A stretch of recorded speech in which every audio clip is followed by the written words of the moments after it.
Europe 1, il est 6h41.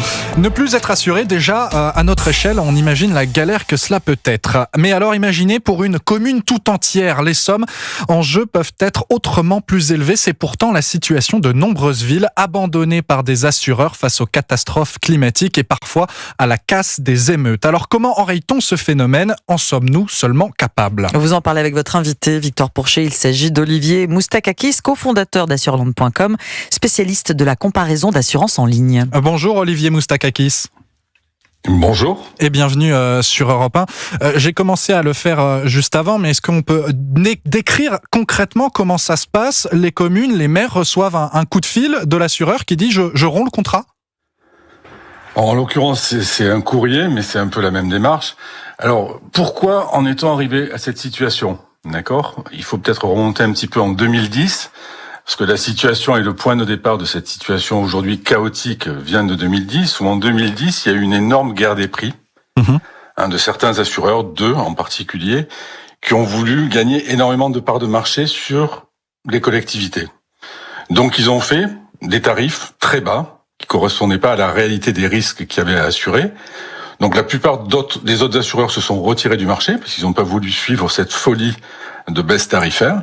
Donc en fait, aujourd'hui, on se retrouve dans une situation où, vu les tarifs très bas qui ont été pratiqués, et vu l'augmentation entre la sinistralité climatique, les émeutes qui n'ont fait qu'aggraver malheureusement la sinistralité, les deux assureurs en question se sont retrouvés en fait dans un corner où ils sont obligés soit de résilier, soit d'augmenter de manière très significative, si vous voulez, leurs tarifs. Donc on est dans une situation aujourd'hui chaotique, mais qui a trouvé son origine depuis 2010. On savait que malheureusement ça allait arriver, suite à la guerre des prix qu'il y a eu en 2010. Donc on a vécu pendant une dizaine d'années et plus avec des tarifs qui ne correspondaient pas à la réalité, donc avec des contrats d'assurance sous-tarifés. Et même notamment un des deux assureurs a failli faire faillite. Il a été racheté et recapitalisé à 2 reprises. Donc on est en gros, pourquoi on en est dans cette situation aujourd'hui. Alors aujourd'hui, l'association des maires de France nous dit que ça concerne ces problèmes, ces résiliations de contrats, 10% des communes, 3500 donc environ. Ça va continuer d'augmenter ce chiffre selon vous?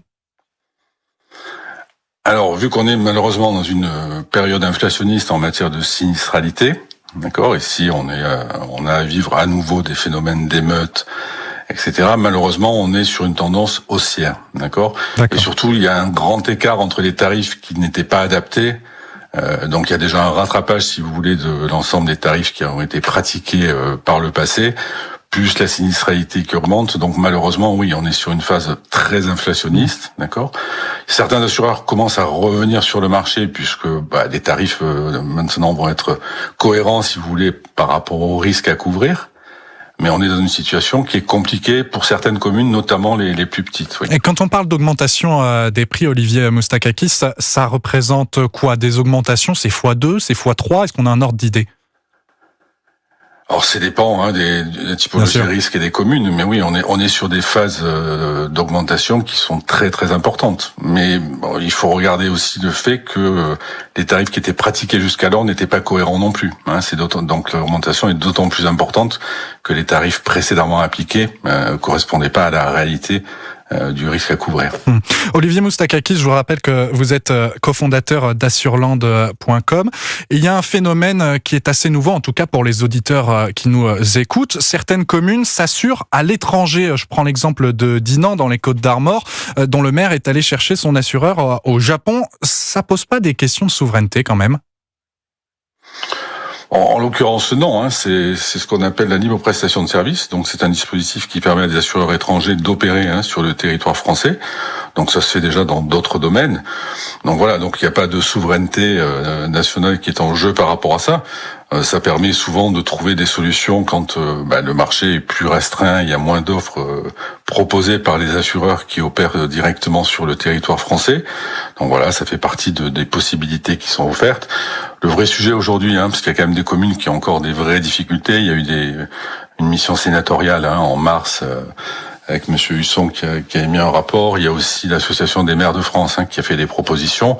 Donc voilà, ce qu'on peut donner comme conseil pour les petites communes qui ont des difficultés à trouver des assureurs, c'est soit d'essayer de se rapprocher des communes limitrophes pour en fait proposer un dossier un peu plus commun avec une autre commune pour disposer d'une masse assurable plus importante. D'accord. Essayer de faire appel, parce que les petites communes ont peu de moyens, à des risk managers, se faire épauler par des risk managers pour vraiment définir un cahier des charges précis, avoir une idée précise de la nature des risques à assurer, des montants à assurer et surtout des mesures de prévention qui sont mises en place, parce que l'assureur, à partir du moment où il a un dossier qui est bien ficelé, il sera plus à même à faire une proposition tarifaire.